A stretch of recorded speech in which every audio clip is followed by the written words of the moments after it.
अस्सलामुअलैकुम दोस्तों, welcome to my YouTube channel. दोस्तों, आज आपके साथ दो हिंदू भाइयों का ऐसा वीडियो शेयर करूंगा जिसमें कि उन्होंने गुस्ताखी रसूल को जवाब दिया है। इस मलऊन गुस्ताखी रसूल को जवाब दिया है। दोस्तों, आप वीडियो देखना और वीडियो को ज़्यादा से ज़्यादा शेयर कर देना। सभी साथियों से निवेदन करता हूं कि वीडियो को ज्यादा से ज्यादा शेयर कर देंगे। तेलंगाना के विधायक टी राजा सिंह अपनी आदतों से बाज नहीं आ रहे हैं। इस्लाम पर, पैगंबर साहब पर ये आपत्तिजनक टिप्पणी करके देश में करोड़ों लोगों की भावनाओं को ठेस पहुंचाने का काम करते हैं। जितने भी देश में भ्रष्ट और जितने भी देश में विवादित बयानों को दे करके देश में माहौल खराब करने वाले नेता हैं, ये सब सिर्फ और सिर्फ भारतीय जनता पार्टी में पाए जाते हैं। या तो इनको छूट दी गई है भाजपा से कि जाओ देश में अराजकत्व माहौल खराब करो, देश में सांप्रदायिक हिंसा फैलाओ, या तो फिर साले इनके जेहन में, इनकी गंदी मानसिकता में गंदे विचार पड़े हैं जो आए दिन उजुल फुजुल बयान दे करके देश में सांप्रदायिक माहौल कायम करने का काम करते हैं। मेरी इस वीडियो को टी राजा सिंह तक पहुंचाने में मदद कीजिए मेरे भाइयों कि तुम तेलंगाना के विधायक हो, तुमने बयान दिया, पार्टी तुमको निकाली, तुरंत गिरफ्तारी हो गई, चले गए भीतर, लेकिन तुम अपनी आदतों से बाज नहीं आ रहे हो। लेकिन मैं पूछना चाहता हूं भारतीय जनता पार्टी के उन नेताओं से कि आखिर क्यों आप अपने नेताओं को इतना बढ़ावा दे दिए हैं कि आपके नेता आए दिन रोज ऐसे बयान देते हैं कि जो देश के माहौल को खराब करने का काम करता है। आपके नेता क्यों नहीं देश के विकास के मुद्दों पर बात करते हैं? इन्हें क्यों हिंदू मुस्लिम मंदिर मस्जिद हिंदुस्तान याद आता है? क्या जनता ने इनको इसी चीज के लिए वोट दिया था?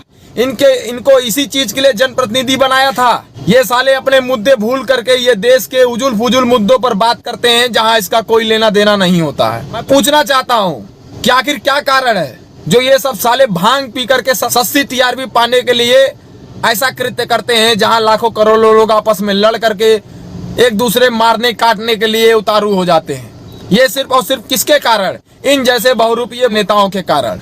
ऐसा कि इन्होंने बयान में कहा था कि जो जैसा करेगा हम उसके साथ वैसा करेंगे। यही बयान मैं इनके लिए भी दे रहा हूं कि आप जब जब देश को माहौल खराब करने का काम करेंगे तब तब हम जैसे लोग आपकी पुंगी बजाते रहेंगे, आपको आपकी औकात याद दिलाते रहेंगे।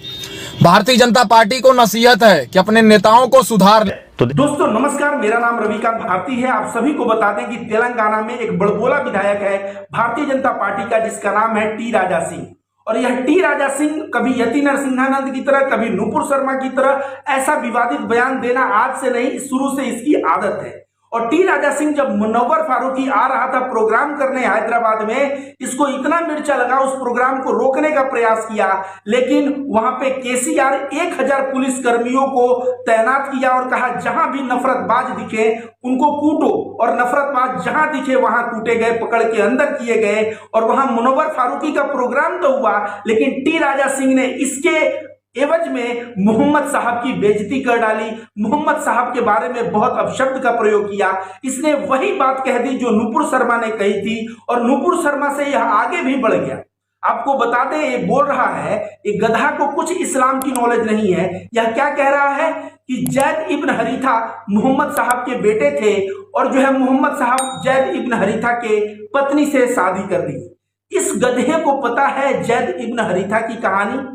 जैद इब्न हरीथा मोहम्मद साहब का गुलाम थे, लेकिन मोहम्मद साहब जैद इब्न हरीथा से इतना प्यार किया, इतना उसको लाड़ प्यार दिया कि जब जैद इब्न हरीथा का पिता आया और मोहम्मद साहब से कहा कि आपको जितना पैसा चाहिए उतना पैसा ले लीजिए और मेरे बेटे को छोड़ दीजिए, मोहम्मद साहब ने कहा मैं एक फुटी कौड़ी नहीं लूंगा, अगर तुम्हारा बेटा जाना चाहे तो तुम अपने बेटे को लेके जा सकते हो। जब जैद इब्न हरीथा को बुलाए मोहम्मद साहब करीब और बोले तुम्हारे पिता आए हैं, तुम इनके साथ जा सकते हो, जैद इब्न हरीथा मोहम्मद साहब के चेहरे की तरफ देखा, आंखों में आंसू भर गए और वो कहा कि मैं अपने पिता के साथ नहीं जाऊंगा, मेरे लिए अब जो कुछ भी है आप ही हैं। आपको देख के मेरा आत्मविश्वास बढ़ जाता है, आप मुझे इतना मानते हैं, इतना लाड़ प्यार देते हैं कि आपके छत्र छाया में रहना मेरे लिए स्वर्ग के बराबर है, और मैं नहीं जाऊंगा अपने पिता के साथ। और यह कहते हुए जैद इब्न हरीथा अपने पिता को मना कर दिए कि मैं आपके साथ नहीं जाऊंगा। जैद इब्न हरीथा के पिता जब जा रहे थे तो मोहम्मद साहब ने जैद इब्न जो हरीथा थे उनके पीठ पे हाथ रख के कहा कि आज से यह मेरा बेटा है, सुनो मक्का वालों। जब जैद इब्न हरीथा के पिता जा रहे थे तो उनको लगा कि मेरा बेटा जो है इतने महापुरुष, इतने सज्जन, इतने विनम्र व्यक्ति के हाथ में है, इतने लाड़ प्यार करने वाले व्यक्ति के हाथ में है, उतना तो प्यार मैं नहीं दे पाता। और कहा जाता है बहुत खुशी और संतुष्टि से उनके पिता जो है अपने घर को वापस गए। मोहम्मद साहब का अखलाक ये था। और तो इस तरह की बातें कहां से, यह पता नहीं यह गोबर कहां से लाता है, यह गोमूत्र और गोबर दोनों का सेवन लगता है शुरू कर दिया है, इसके वजह से इसके दिमाग में ऐसे कीड़े आते हैं। ये कह रहा था क्या वीडियो में कि मैं YouTube पे देखा तो मैं YouTube पे ये सब पाया। ये सब जानकारी तू YouTube से लेगा। अगर तुझे इस्लाम की जानकारी लेनी है तो इस्लाम के किताबों को पढ़, उसके स्कॉलर को सुन। किसी भी गोबर गणेश नफरतबाज का तू YouTube पे बात सुन के और तू उसके लिए अपना परसेप्शन क्रिएट करने लगेगा और सीधे मोहम्मद साहब, जिससे मुसलमान जो है मोहम्मद सल्लल्लाहु अलैहि वसल्लम कहते हैं और मुसलमान जो है मोहम्मद साहब को अपने जान से ज्यादा प्यार करते हैं, तू ऐसी ऐसी बातें उनके बारे में कह रहा है। बात को समझिए, गेम को समझिए, इसके पीछे लंबा गेम है दोस्तों। हैदराबाद में केसीआर और ओवैसी साहब मिलके शांति स्थापित किए हुए हैं। वहां मुसलमान बहुत संख्या में हैं, हिंदू भी बहुत संख्या में हैं, लेकिन दंगे नहीं सुनाई देते, नफरत नहीं सुनाई देता, कोई भी इस तरह की घटना सुनाई नहीं देता। पिछले 8 सालों में मुझे लग रहा है जब से केसीआर मुख्यमंत्री बने हैं तब से तो मुझे कुछ सुनाई नहीं दिया। उसके पहले वाईएसआर थे तो भी सुनाई नहीं देता था। पूरे विश्व में मैसेज है कि हैदराबाद में इतना मुसलमान रहता है फिर भी वहां शांति कैसे है।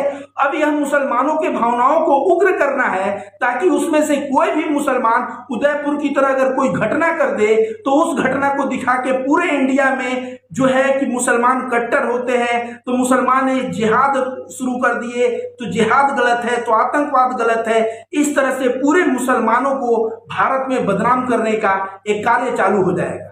दूसरी नंबर बात, बिहार से सत्ता गया, झारखंड से सत्ता बीजेपी का गया, बंगाल में बीजेपी बुरी तरह से हारा।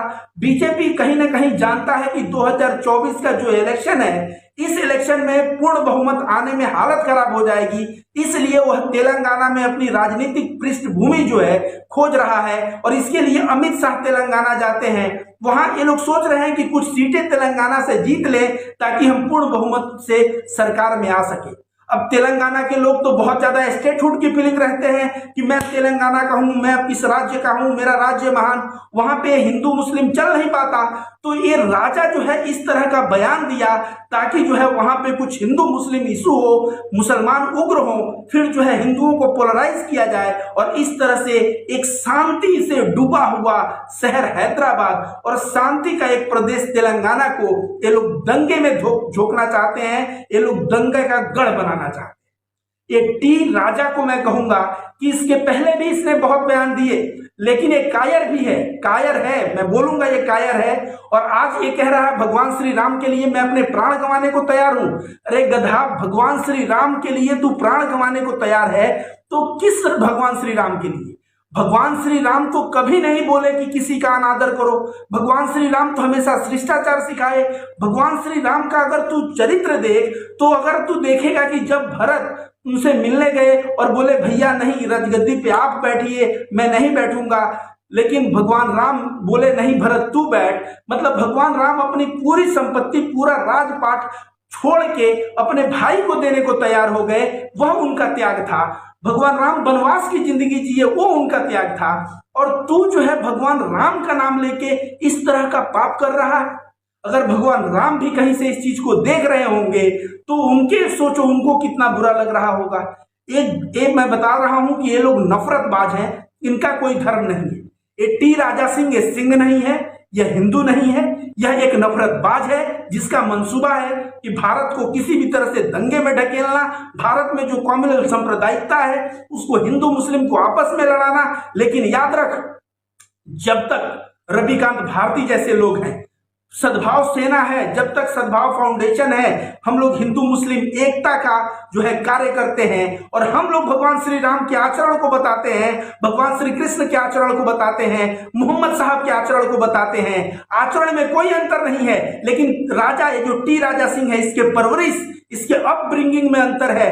पता नहीं इसका अपब्रिंगिंग कहाँ हुआ है, कैसे हुआ है, इसके जहन में इतना नफरत क्यों है। और वह नफरत सीधे मुसलमानों के इतने बड़े जो प्रॉफिट मोहम्मद साहब के बारे में ऐसी बातें कर रहा है। मैं मुसलमान लोग अगर मेरे वीडियो देख रहे हैं या हिंदू लोग मेरा वीडियो देख रहे हैं, इन दोनों से गुहार करूंगा कि इस वीडियो को देख के आप उग्र न हो और बहुत ज्यादा रिएक्शन न दे।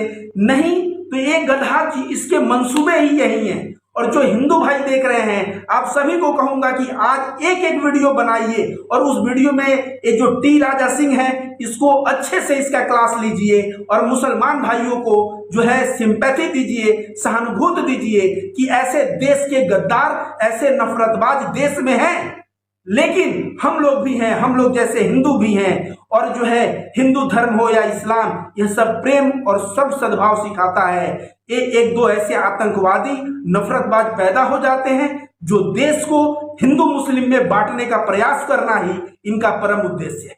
भाई मुनव्वर फारूकी कौन क्या है, आज लॉकअप में जीता। मुनव्वर फारूकी एक कॉमेडियन है, उसने कॉमेडी किया, वो हैदराबाद कॉमेडी करने गया था, तू विरोध करने चला गया और वो भी जो है विरोध नहीं कर पाया, तो इतना पागल हो गया कि तू ऐसे उलूल जुलूल बयान दिया। भारतीय जनता पार्टी तो तुझे लात मार के निकाली है और तू तो जेल में सड़ेगा ही सड़ेगा, लेकिन भगवान श्री राम का नाम लेकर उनका बदनामी मैं नहीं देखूंगा। उनका नाम तुझे नहीं लेना है कि मैं भगवान श्री राम के लिए कुर्बान हो रहा हूं। तू गधा कुर्बान नहीं हो रहा है, तू आतंकवादी है और ऐसा नफरतबाज मानसिकता लिया हुआ है, इसलिए तेरा परिणाम तू जेल में अब सड़ेगा।